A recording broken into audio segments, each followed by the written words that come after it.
I am Natalie, 28 years old, and a successful software engineer.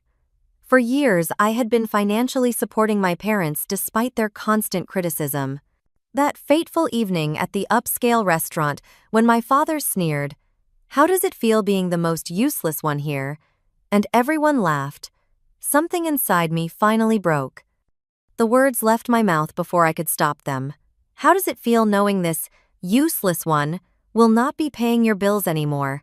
Let me know where you are watching from. In the comments below, hit that like button and subscribe if you want to hear how my life changed after I finally stood up for myself. Growing up in the Thompson household was like walking on eggshells every single day. My parents, Robert and Diane, had a particular talent for making me feel inadequate no matter what I achieved. When I brought home straight, as my father would glance at my report card and ask why I was not involved in more extracurricular activities like normal kids. When I won the regional science fair in 8th grade, my mother sighed and said it was a shame I had not put that much effort into my appearance. This pattern of belittlement followed me throughout my childhood and teen years.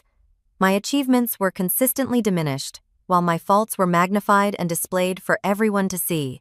Family gatherings became stages for my parents to perform their favorite routine, the disappointment show, starring their daughter Natalie. Despite their lack of emotional support, I excelled academically. I was determined to prove my worth, though I never seemed able to reach the impossibly high bar they had set. When I received a full scholarship to a prestigious university for computer science, my father remarked that I was lucky and that anyone could get into college these days. My mother wondered aloud why I had not chosen a more suitable career for a woman. College became my escape. Away from their constant criticism, I thrived. I graduated at the top of my class with multiple job offers from tech companies. I accepted a position at TechSphere, a growing software company in the city, and quickly established myself as a valuable team member. Within 3 years, I had been promoted twice and was leading my own development team at the age of 25. My financial success came quickly, and with it an unexpected burden. 6 months after starting my career, my father lost his job. My mother, who had never worked outside the home, called me in tears, explaining that they might lose their house. Without hesitation, I offered to help temporarily with their mortgage payments. What began as a short-term solution somehow transformed into a permanent arrangement. Soon I was not just covering their mortgage but also their car payments, utility bills, and even their weekly grocery expenses. Every month, nearly 40% of my income went directly to supporting my parents. They never expressed gratitude. Instead, they acted as though it was my obligation. "After all we did raising you," my mother would say, "it is the least you could do." The fact that I had raised myself, cooked my own meals since age 12, and put myself through college with scholarships seemed to be conveniently forgotten details. Despite my financial contributions, their emotional abuse never subsided. If anything, it intensified. During our weekly phone calls, my mother would inquire about my love life, expressing concern that I would end up alone with all those computers. My father would ask about my savings, suggesting that I should be making more money by now. Each conversation left me feeling drained and worthless. My therapist, Dr. Winters, had been gently suggesting for months that I needed to establish boundaries with my parents. "Your relationship with them is fundamentally unbalanced," she would say. "You are giving everything and receiving emotional harm in return." I knew she was right, but the thought of confronting my parents terrified me. I had been conditioned since childhood to seek their approval, and the idea of disappointing them further felt unbearable.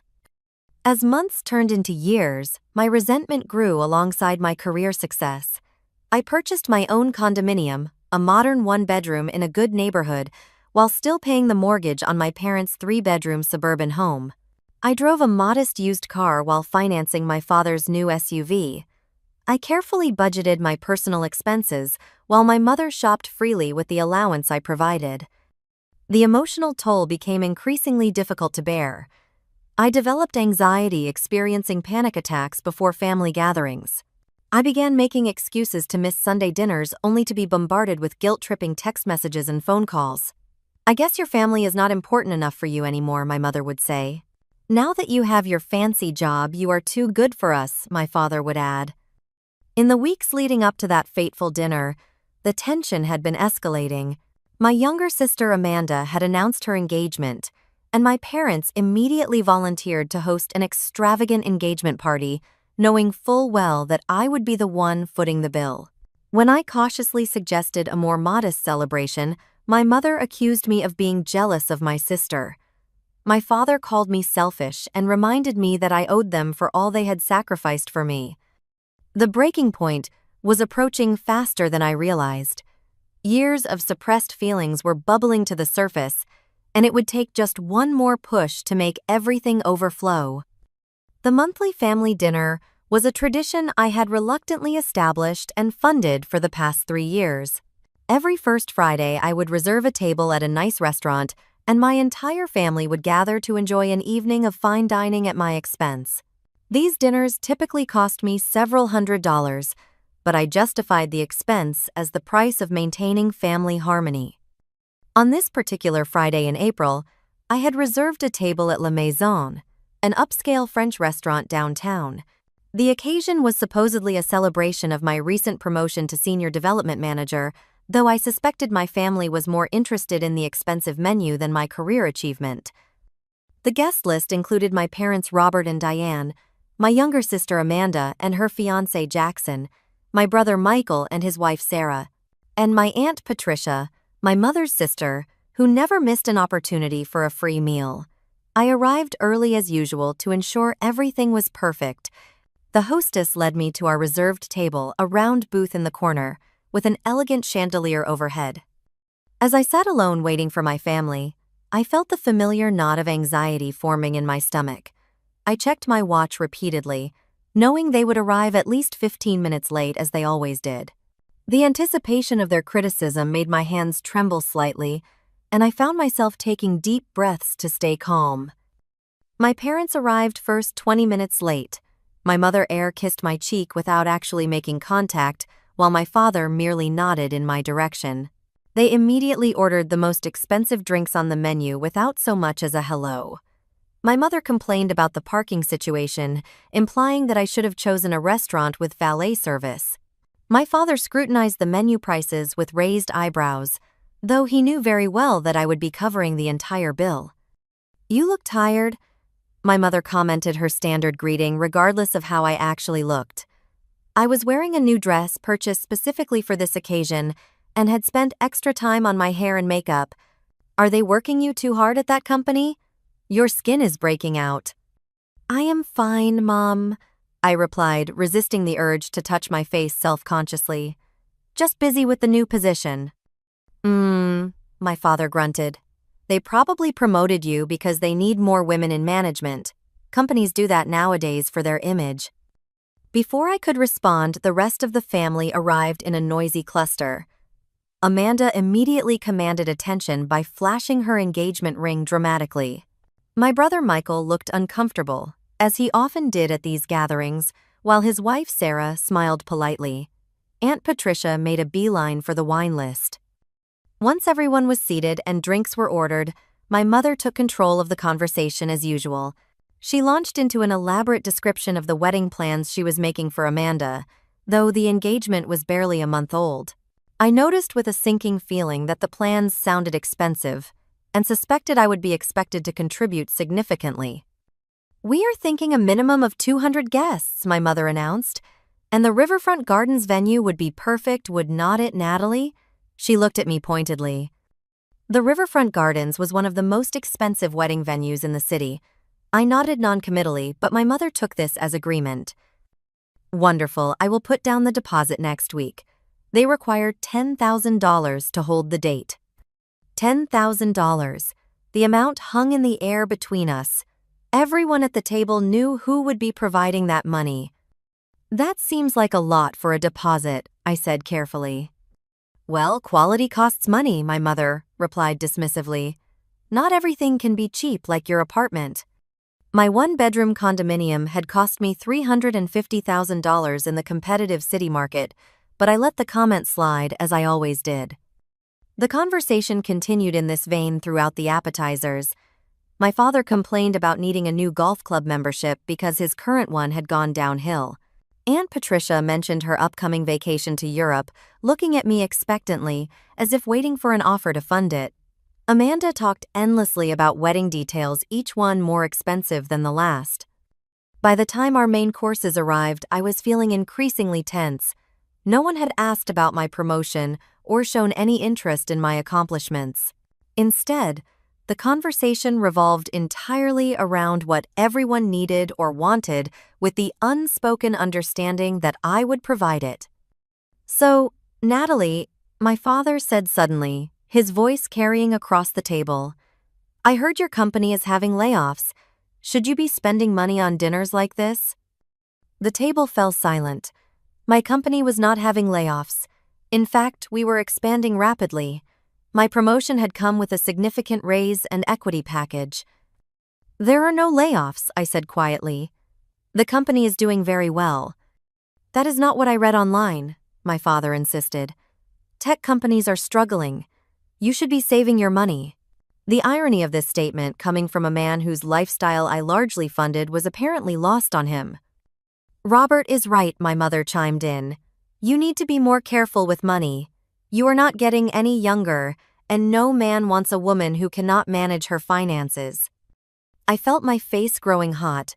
"I manage my finances very well," I said, my voice strained. "Really?" my father scoffed.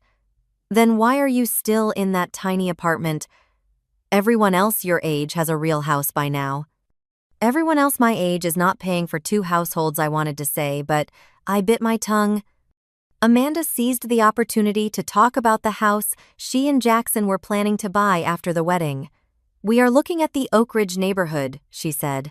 "The houses there start at around $600,000. Lovely area," my mother approved. "Natalie, maybe you could help them with the down payment as a wedding gift.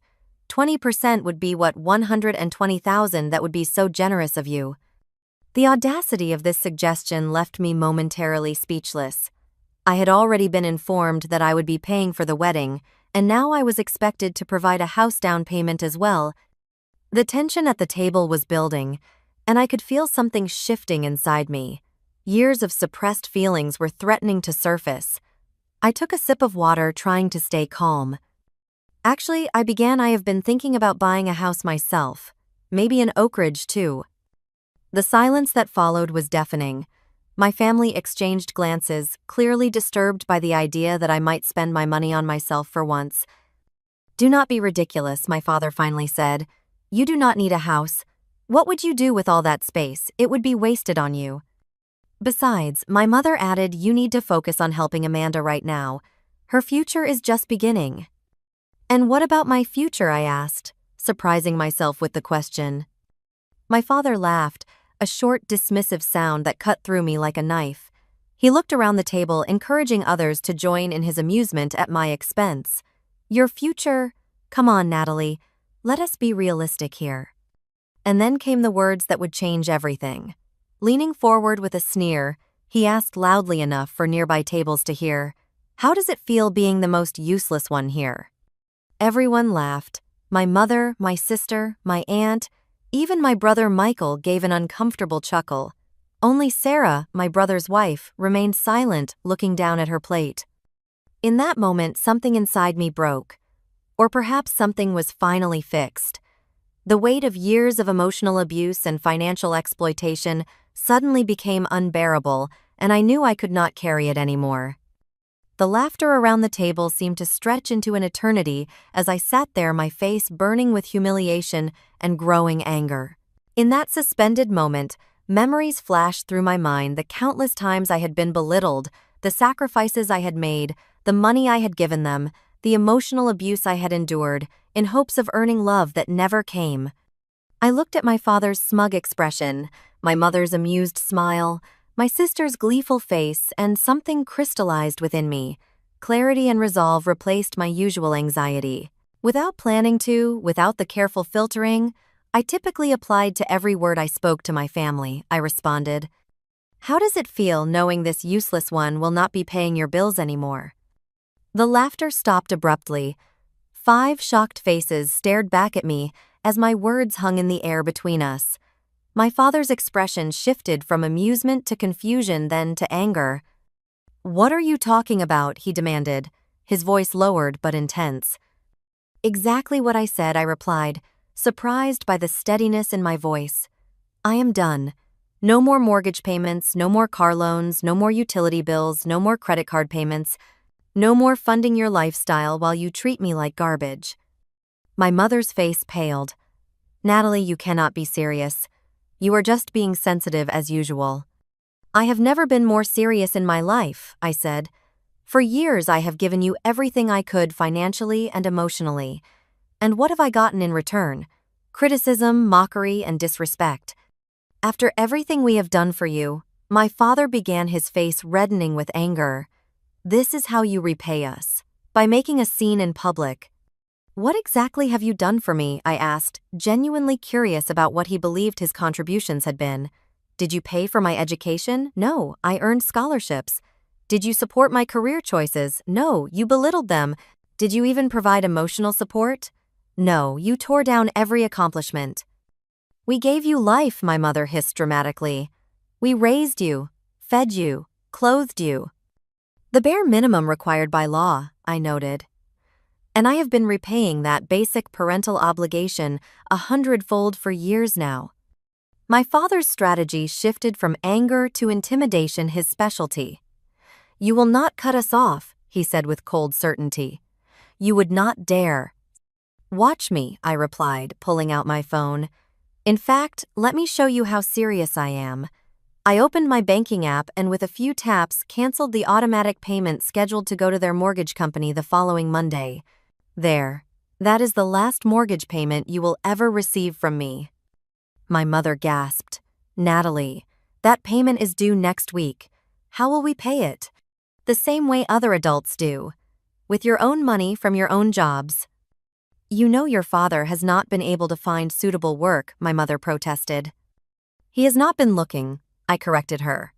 "Why would he, when he has me as his personal ATM?" My sister Amanda, seeing the flow of easy money potentially drying up right before her expensive wedding, decided to intervene. "Natalie, you are being cruel. Mom and Dad have always supported you. And what about my wedding you promised?" "I never promised to pay for your wedding," I said calmly. "That was decided for me, not by me. Just like everything else." My brother Michael, who had remained silent until now, surprisingly spoke up. "She has a point, you know. Natalie has been supporting everyone for years and no one ever thanks her. Instead, you all just demand more." I looked at my brother with surprise and gratitude. It was the first time he had ever defended me against our parents. My father turned his anger toward Michael. "Stay out of this. This is between us and your sister." "No," Michael said firmly. "This involves all of us and the way we have been taking advantage of Natalie." My mother, seeing her control of the situation slipping, resorted to her most effective tactic, tears. Her eyes welled up on command, and she dabbed at them delicately with her napkin. "I cannot believe my own daughter would do this to us. After all the sacrifices we made." "What sacrifices, Mom?" I asked. "Name one significant sacrifice you have made for me in the last 10 years. She could not answer, instead turning to my aunt for support. "Patricia, can you believe how she is speaking to us?" Aunt Patricia, who had been quietly calculating how this development might affect her own financial interests, chose her words carefully. "Perhaps we should all calm down and discuss this privately, not in a restaurant." "There is nothing to discuss," I said. "I have made my decision. I will not be financially supporting any of you anymore." My father slammed his hand on the table, causing the glasses to jump, and several nearby diners to turn and stare. "You listen to me, young lady. You have obligations to this family. You cannot just walk away." "Actually, I can," I said, gathering my purse and standing up. "I have no legal obligation to support capable adults who choose not to support themselves. My only obligation was a moral one, based on the mistaken belief that you actually loved and valued me. That illusion is now gone." "If you walk out that door," my father threatened, "do not expect to be welcomed back into this family." I looked around the table at the faces of my family. People who had taken everything and given nothing, who had mocked and belittled me even as they cashed my checks. "That is not the threat you think it is," I said quietly. "Being excluded from this toxic dynamic sounds more like a reward than a punishment." With those words, I walked away from the table feeling both terrified and strangely liberated. As I passed the hostess stand, I paused to pay for the meals that had already been served and apologized for the disturbance. Then I stepped out into the cool evening air, took a deep breath, and felt for the first time in years the weight beginning to lift from my shoulders.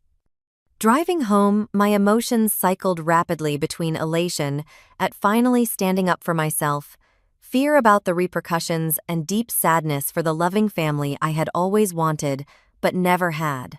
My phone began buzzing incessantly with texts and calls, but I ignored them all. Tonight was for me to begin processing what had just happened and what it meant for my future. The moment I stepped into my condominium, my phone exploded with notifications. 15 missed calls, 28 text messages, and 3 voicemails, all from family members. I silenced my phone and placed it face down on the counter, needing space to process what had just happened. My hands were shaking as I poured myself a glass of water. The adrenaline that had carried me through the confrontation was subsiding, leaving me feeling drained but strangely peaceful. For the first time in years, I had spoken my truth without filtering it through the lens of what my family wanted to hear. The texts started arriving before I had even left the restaurant parking lot. I finally gathered the courage to read them. From Mom, "How could you embarrass us like this? Call me immediately." From Dad, "You are making a huge mistake. We need to talk now." From Amanda, "You are ruining everything. What about my wedding?" From Aunt Patricia, "Your behavior was shocking. Your poor mother is in tears." Only 2 messages offered any support. From Michael, "Are you okay? I think you did the right thing." From Sarah, "Proud of you for standing up for yourself. Let me know if you need anything." I decided not to respond to any of them that night. Instead, I ran a hot bath, something I rarely had time to do, and allowed myself to simply exist without the constant pressure of family obligations. The next morning, I called Dr. Winters and scheduled an emergency therapy session for that afternoon. When I arrived at her office, the familiar, calm environment helped settle my frayed nerves. "You stood up to your family," she said after I recounted the previous night's events. It was a statement, not a question. "I did," I confirmed, "and I feel both terrible and relieved." "Both reactions are completely normal," she assured me. "You have disrupted a long-established dynamic. That is bound to feel uncomfortable even when it is the right thing to do." We spent the session exploring my feelings of guilt and examining the beliefs that had kept me trapped in the cycle of financial exploitation. Dr. Winters helped me see that my parents had conditioned me to feel responsible for their well-being, reversing the natural parent-child relationship. "What you did took immense courage," she told me. "Now comes the harder part, maintaining your boundaries, despite the pressure they will inevitably apply." Her words proved prophetic. By Monday morning, my parents had escalated their attempts to regain control. My father showed up at my workplace unannounced, creating a scene in the lobby until security escorted him out. My mother left tearful voicemails about how they would lose their house without my help. Amanda sent a detailed breakdown of wedding expenses with payment deadlines highlighted, as if our conversation had never happened. The most shocking escalation came on Wednesday when my parents contacted my emergency contact at work, my colleague and friend Julia, claiming there was a family emergency and they needed to reach me immediately. When Julia called me into her office to relay the message, I broke down and told her everything. "That is financial abuse," she said bluntly, "and emotional abuse too. Natalie, no wonder you have been so stressed. You have been carrying an entire family on your back." Having someone outside the situation validate my experience was incredibly powerful. Julia shared that her own mother had been financially controlling, though, in a different way, and she had also had to establish firm boundaries. "The guilt never completely goes away," she admitted, "but it gets easier to recognize it as a programmed response that you do not have to act on." Armed with support from my therapist And now, Julia, I felt stronger when I finally decided to assess the financial damage of years of supporting my family. I met with a financial advisor, Blake Richardson, who helped me create a comprehensive picture of my situation. The numbers were staggering. Over the past 4 years, I had given my parents more than $200,000. This included their mortgage payments, car loans, credit card bills, and loans that were never repaid. Additionally, I had spent approximately $50,000 on family dinners, holidays, and gifts. If I had invested that money instead, Blake calculated I would have had enough for a substantial down payment on a house in any neighborhood I desired, plus a healthy retirement fund. The good news, Blake said, is that you are still young and your income is excellent. Now that you are not supporting multiple households, you can quickly rebuild your savings. We created a new financial plan focused on my goals rather than my family's demands. For the first time, I allowed myself to envision a future based on my own dreams, a comfortable home of my own travel experiences I had always postponed, and eventually financial independence.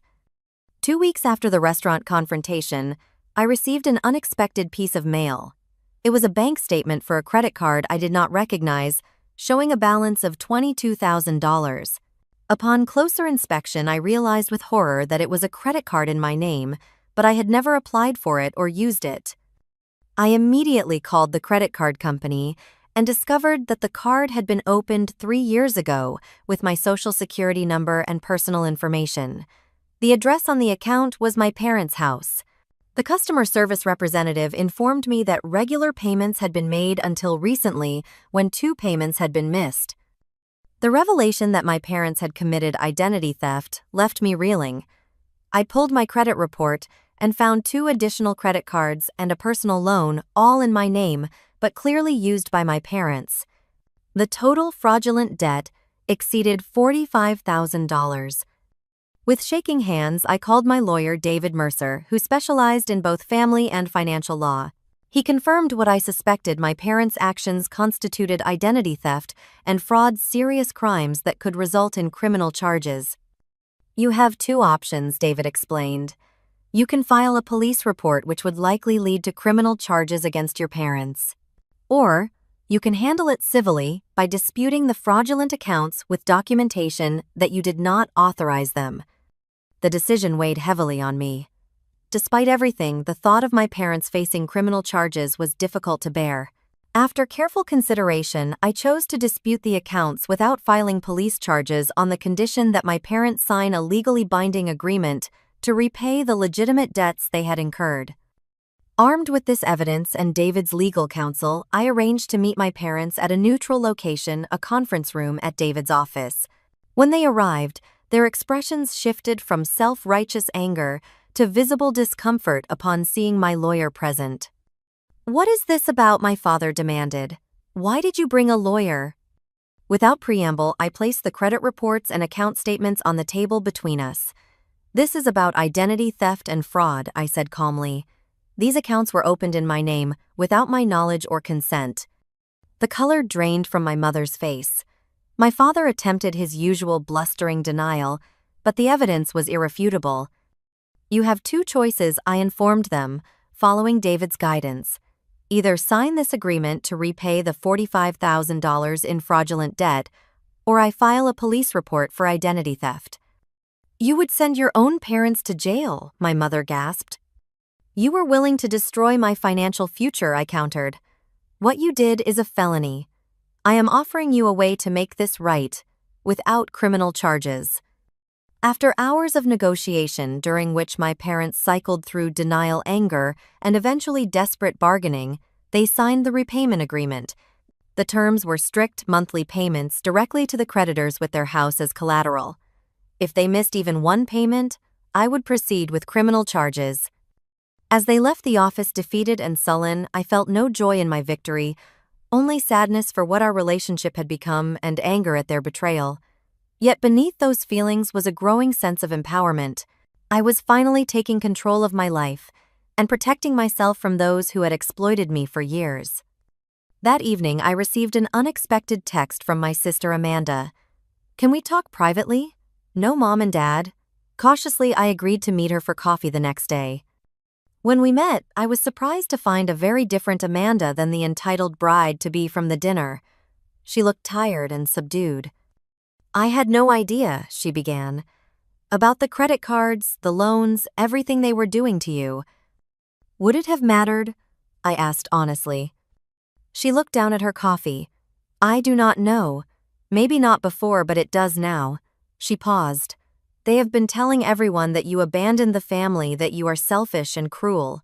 But Michael told me what really happened, and then I found some of the paperwork for those credit cards while looking for something in Dad's office." For the first time, my sister was seeing our parents clearly without the filter of favoritism that had protected her all these years.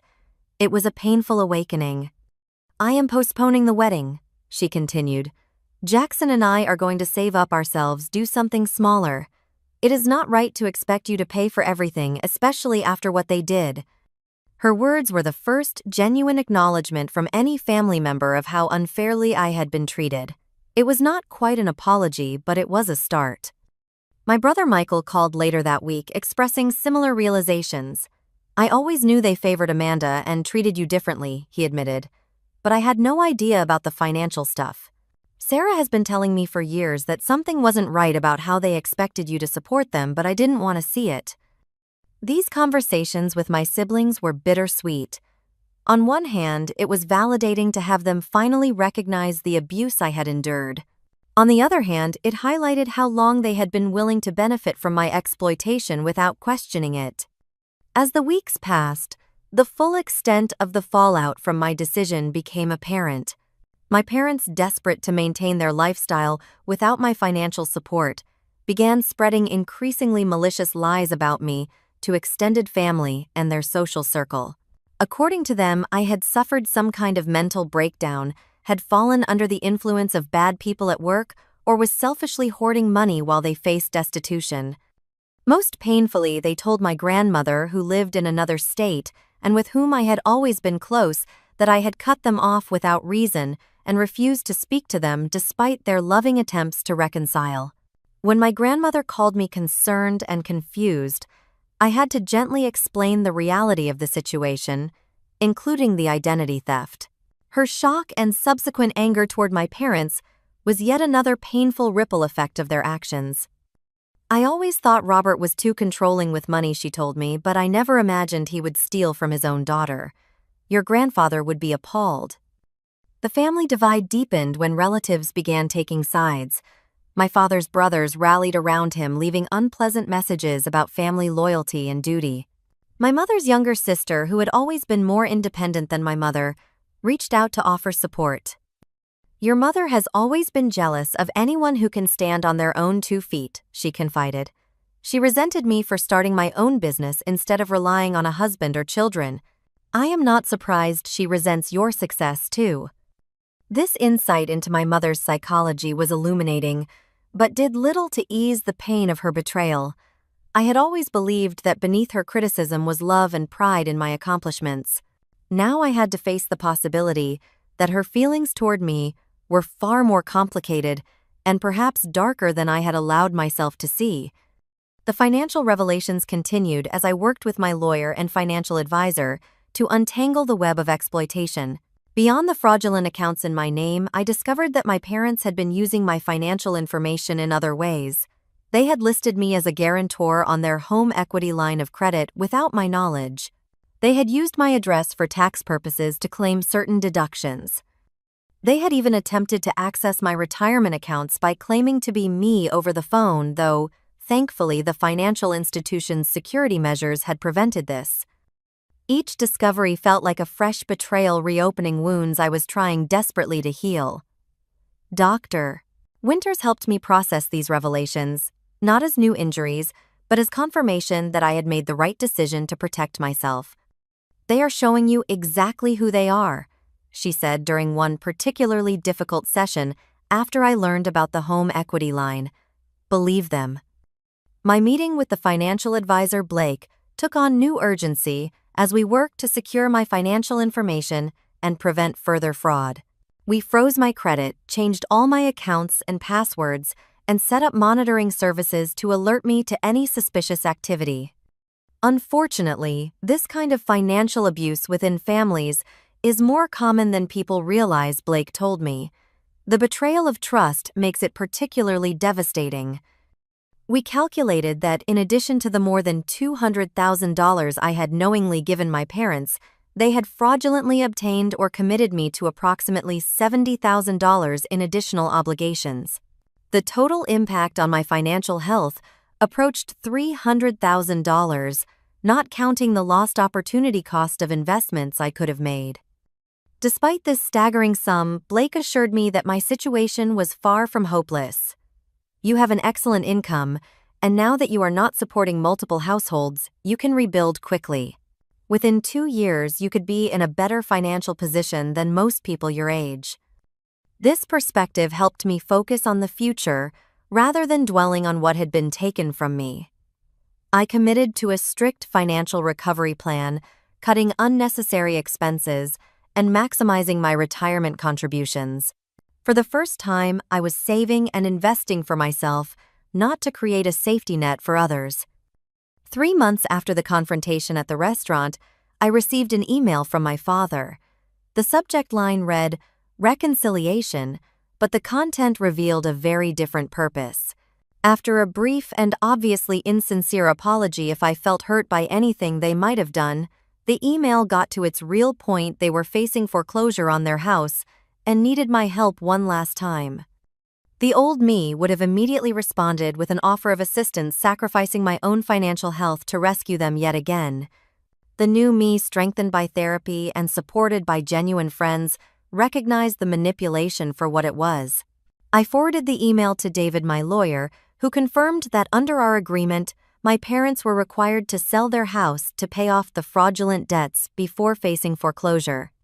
They are trying to circumvent the legal agreement, David explained. If they contact you again about financial matters, direct them to me.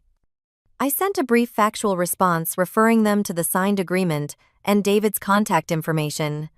Within hours, my mother called crying hysterically about becoming homeless. When I calmly reiterated that they needed to speak with my lawyer, her tears dried up, instantly replaced by cold fury. "You always were a selfish child," she hissed. "After everything we did for you, this is how you repay us, by sicking lawyers on your own parents." "I am enforcing an agreement you signed after committing fraud in my name," I replied, surprised by my own steadiness. "That is not selfish. It is self-preservation." "We are your parents," she shouted, as if this relationship entitled them to commit crimes against me without consequences. "Yes, you are," I acknowledged. "And that makes your betrayal even worse." I ended the call and immediately contacted Dr. Winters, who helped me work through the renewed guilt and doubt my mother's call had triggered. "They are using the parent card as a weapon," she observed. "But being parents gave them responsibilities toward you, not unlimited rights to exploit you." Meanwhile, my brother Michael revealed that our parents had been pressuring him to talk sense into me and convince me to help them keep their house. They had also approached my sister Amanda with the same request, suggesting that if she could persuade me to rescue them financially, they would help with her wedding after all. "They are trying to use us against each other," Michael said disgustedly. "They have not changed at all." The most surprising development came when Jackson, Amanda's fiancé, contacted me directly. We had never been particularly close, but he wanted to meet for coffee to discuss something important. When we met, he seemed nervous but determined. "I need to tell you something about your parents," he began. "Last year, before Amanda and I were engaged, your father approached me with a proposition. He suggested that if I married Amanda, the family would benefit financially because you would pay for everything." I stared at him, stunned by this revelation. "What?" Jackson nodded uncomfortably. "He implied that marrying into your family was a good move because you were the cash cow who would ensure everyone was taken care of." I was horrified, but Amanda assured me it wasn't like that, that you were just generous with family. The calculated nature of my father's thinking, the way he had viewed me, not as a daughter but as a resource to be exploited, and even used as a bargaining chip in others' relationships, left me speechless. "I wanted you to know," Jackson continued, "because Amanda and I are trying to build an honest relationship, and keeping this secret felt wrong. Plus, after what they did with those credit cards. He shook his head. You deserve to know the truth. This conversation with Jackson was the final piece of evidence I needed to fully accept that my relationship with my parents had never been what I pretended it was. They had not seen me as a daughter to love and support, but as a useful tool to exploit for their own benefit. That night, I wrote a letter that I never intended to send, pouring out years of hurt, disappointment, and anger. The act of putting these feelings into words was cathartic, allowing me to acknowledge the depth of my pain without directing it at anyone. When I finished, I felt lighter, as if I had finally put down a burden I had been carrying for decades. 6 months after the confrontation at the restaurant, my life had transformed in ways I never could have imagined. Free from the financial burden of supporting my parents and the emotional burden of seeking their approval, I discovered spaces within myself for new growth and connections. My therapy sessions with Dr. Winters shifted from crisis management to deeper healing work. We explored the childhood patterns that had shaped my people-pleasing tendencies and worked on developing a stronger sense of self-worth that wasn't tied to external validation or productivity. You are inherently valuable, Dr. Winters would remind me. Not because of what you provide to others, but simply because you exist. This concept was revolutionary to someone who had been raised to believe my worth was measured by my usefulness to others. Gradually, I began to internalize this new perspective, making decisions based on my own needs and desires rather than anticipating what others expected of me. One of the most significant changes was the development of a genuine support system outside my family. Julia, my colleague who had supported me during the initial crisis, became a close friend. We began meeting weekly for coffee, sharing our experiences with difficult family dynamics and celebrating our small victories in establishing healthier patterns.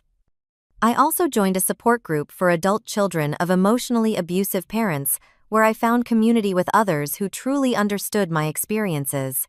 The validation and shared wisdom of this group accelerated my healing in ways individual therapy alone could not have accomplished. The hardest part for me was accepting that I could not change them. Shared one group member whose story resonated deeply with mine. Once I stopped trying to earn their love and focused on loving myself, everything shifted. As my inner circle transformed, so did my living situation. With my new financial freedom, I decided to sell my condominium and purchase a small house in a neighborhood I loved. The process of creating a home that reflected my taste and priorities became a physical manifestation of my emotional journey. I painted the walls, colors I had always admired, but my mother would have criticized as too bold. I arranged furniture for comfort and function rather than appearance. I planted a garden in the small backyard, finding unexpected peace in nurturing growing things. My parents, meanwhile, were forced to downsize significantly after selling their house to comply with our legal agreement. They moved into a 2-bedroom apartment, and for the first time in decades, my father began actively looking for employment. According to Michael, who maintained limited contact with them, the transition was difficult and frequently blamed on me. Dad complains constantly about having to work at his age, Michael reported after a brief visit to their new apartment. Mom keeps saying they would not be in this situation if their daughter had not abandoned them. Though these reports still stung, the pain was duller, now more a sad acknowledgement of what could never be than an acute wound. I maintained my boundaries, firmly redirecting any direct contact about financial matters to my lawyer and limiting other communication to brief factual exchanges when necessary. As the months passed, my parents made several attempts at reconciliation, though their definition of making amends never included genuine accountability for their actions or behaviors.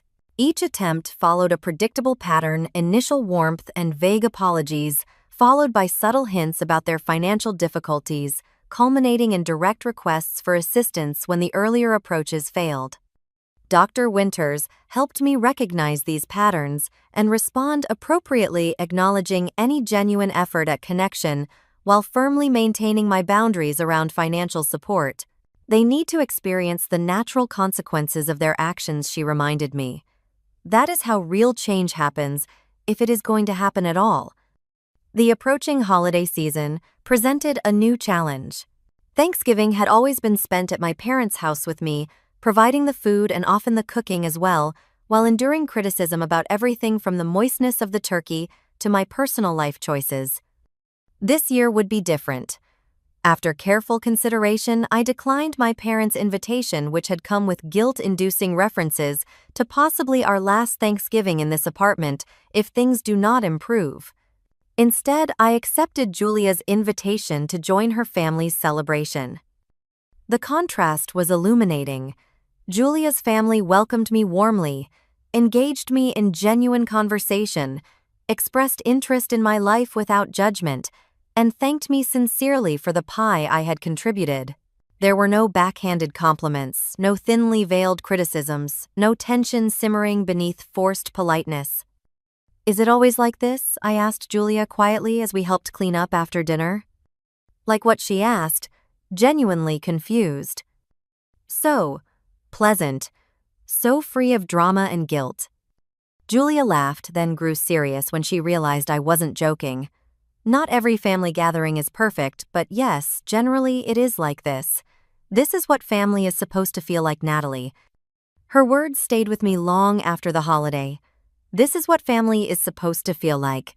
Not an obligation or a source of stress, but a genuine source of support and belonging. As Christmas approached, I made another significant decision.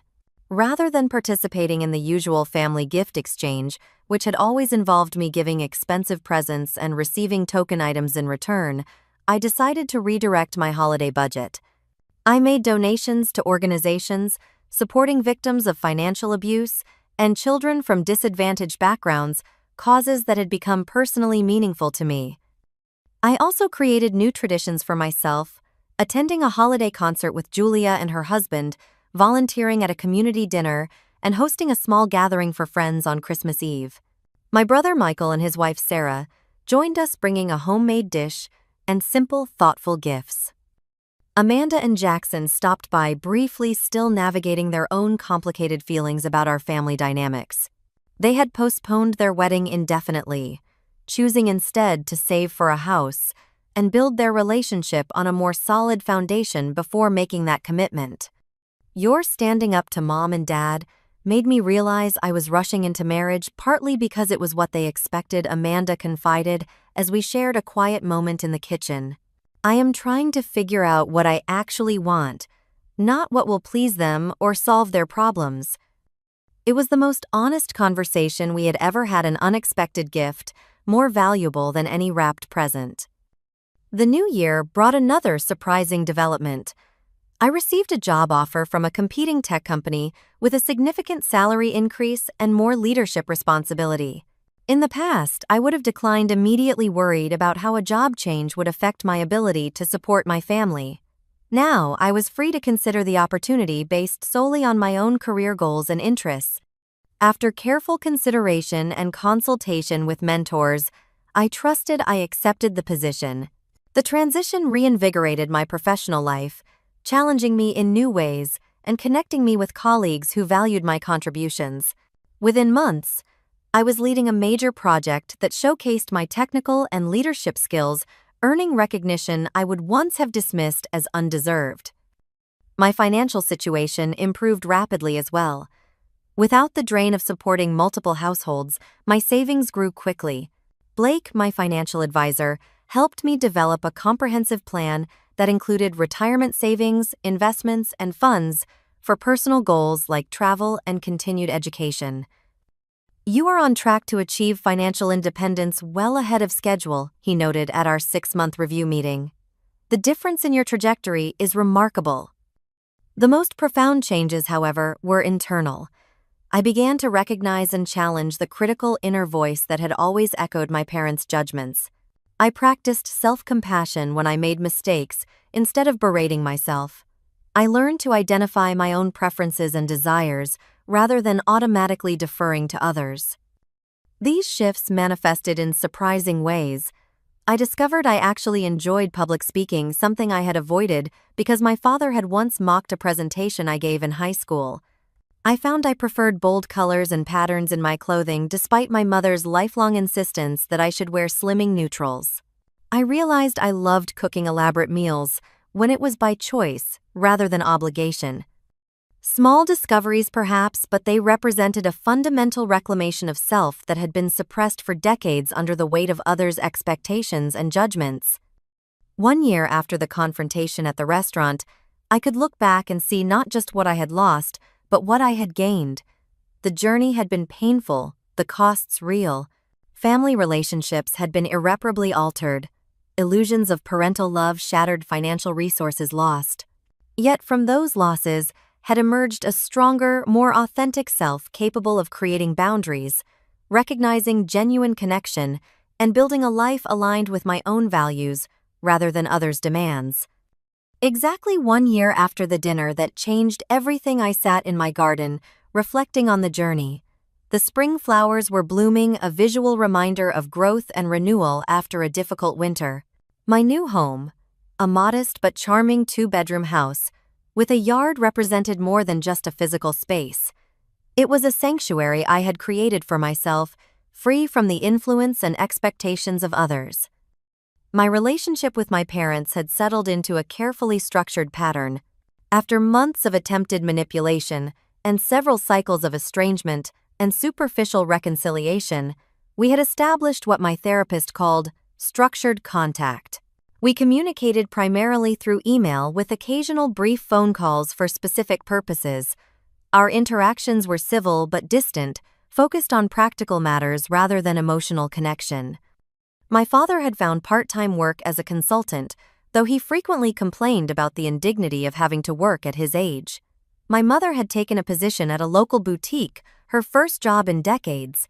They continued to live in their apartment, having finally accepted that their previous lifestyle, funded by my income, was no longer available to them. The legal agreement regarding the fraudulent accounts had been fulfilled with the sale of their house, covering most of the debts. I had absorbed some losses, but Blake assured me that my financial recovery was well ahead of schedule. My new job had come with equity options that were already showing promising returns, and my savings had grown substantially without the drain of supporting multiple households. More important than the financial resolution was the emotional freedom I had gained. Dr. Winters and I had worked through layers of conditioned guilt and obligation, developing new patterns of thought that allowed me to prioritize my own well-being without the crushing weight of shame that had once accompanied any act of self. Care. The most significant change I see in you, Dr. Winters, observed during a recent session, is your ability to distinguish between genuine responsibility and imposed obligation. You can now recognize when someone is attempting to manipulate you through guilt or family loyalty. This new discernment had allowed me to maintain healthier relationships with my siblings, who had undergone their own reckonings with our family dynamics. Michael and Sarah had become regular parts of my life, joining me for dinner every few weeks and sharing honest conversations about our upbringing and its effects. Amanda and I had developed a more tentative but increasingly authentic connection. After postponing her wedding, she had entered therapy herself, beginning to recognize how our parents' favoritism had shaped her sense of entitlement and dependency. Our conversations were sometimes uncomfortable, but always real, a stark contrast to the superficial interactions of the past. I never realized how much they pitted us against each other, she told me during a recent lunch. They made me believe you had it easy because you were smart and successful, while I needed their help and protection. Looking back, I can see they were using both of us in different ways. This insight from my sister, who had once been my parents' most effective tool for manipulation, represented a profound shift in our family system. The old dynamics were being questioned, the unspoken rules challenged, the established roles rejected. My social circle had expanded and deepened in ways I never could have anticipated. Julia and her husband had become close friends, including me in family gatherings and weekend activities. My support group for adult children of emotionally abusive parents had provided both healing and lasting friendships with people who truly understood my experiences. I had even begun dating again, cautiously at first, fearful of repeating patterns of giving too much and expecting too little. Thomas, a software architect I met through a professional conference, was patient with my careful boundaries and respectful of my journey. Our relationship was developing slowly, built on mutual respect and genuine interest rather than need or obligation. Perhaps the most significant change was my relationship with myself. The critical inner voice that had echoed my parents' judgments for decades had gradually quieted, replaced by a more compassionate and realistic assessment of my strengths and weaknesses. I had learned to celebrate my accomplishments without dismissing them, and to acknowledge my mistakes without defining myself by them. This self-acceptance extended to my appearance, my preferences, my choices, and my needs. I no longer felt compelled to justify my existence through constant productivity or service to others. I could rest without guilt, pursue pleasure without shame, and express anger without fear. The healing was not complete, and perhaps never would be. There were still moments of doubt, flashes of the old patterns, occasional dreams, in which I was once again the desperate child seeking approval that never came. But these moments no longer defined me or determined my choices. They were echoes of the past, not dictates for the present or future. As I sat in my garden on that anniversary, I reflected on the lessons of this difficult journey. True family is defined by mutual respect and support, not by blood or obligation. The people who had stood by me, validated my experiences, and respected my boundaries had proven to be more family to me than those who shared my DNA but exploited my loyalty. Setting boundaries is not selfish. It is essential for healthy relationships. By establishing and maintaining clear limits on what I would accept and provide, I had created space for more authentic connections based on mutual care rather than exploitation. Financial independence is a form of self-protection. By securing my own resources and ensuring they were used according to my values and priorities, I had gained freedom from manipulation and control. Healing requires both separation and connection. Distancing myself from toxic relationships had been necessary, but equally important was building new, healthier relationships that demonstrated what genuine care and respect looked like. Self-worth is inherent, not earned through service or sacrifice.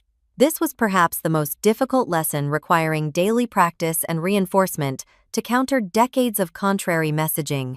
Yet it was also the most transformative, reshaping how I moved through the world and related to others.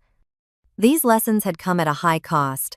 The illusion of unconditional parental love had been shattered, family relationships permanently altered, years of financial resources lost. Yet what I had gained was far more valuable: authentic self-knowledge, genuine connections, and the freedom to create a life aligned with my own values rather than others' expectations.